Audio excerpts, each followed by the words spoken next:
The only thing that bothers me a little bit, not that anybody should care what I think, but Hillary Clinton has been making some waves on the peninsula. Yesterday she told North Korea, "You have no friends." And then then Pyongyang unleashed a vitriolic stream of invective, including comments about her fashion sense and that sort of thing. Is that sort of the only unknown? Is what goes on north of the DMZ? I don't think the fashion sense is the only unknown. Well, I don't know if there is any fashion sense there, but anyway, let's move on.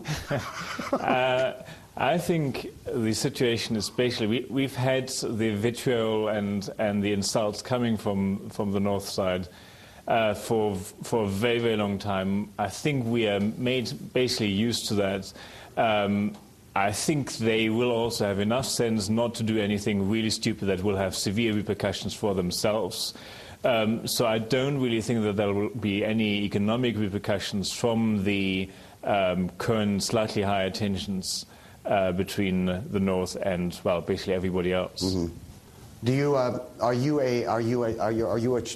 a convert of the South Korean economy? I mean, are you convinced that what we're seeing there is systemic strength, or do you think it's a blip that's going to, come crashing back down in quick order? Well, I'm afraid Korea was actually the economy, or one of the economies with by far the biggest stimulus packages.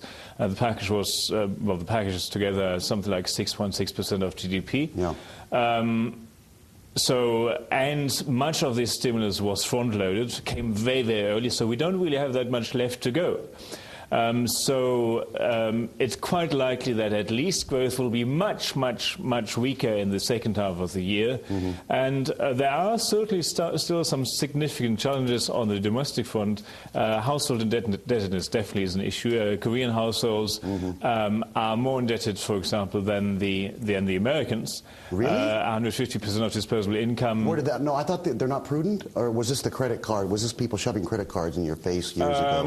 It was that. It was just a whole culture of really heavy indebtedness that is certainly going to weigh on the growth potential further down. So they can't continue on that kind of route. I guess another reason there was so much cheering when that number came out this morning, and I had it right here on the earlier program, is because they're still very, very addicted. They're still very dependent on things that they sell to the rest of the world, which could bode well for a Taiwan or a Singapore, Malaysia, Indonesia, say in some of the more raw materials context. But you're cautious. I still cautious. have a lot of tentativeness in your tone there. I don't want to completely dismiss it, because there are clearly issues. Clearly, for example, the inventory adjustment that has been depressing growth dramatically over the last couple of quarters.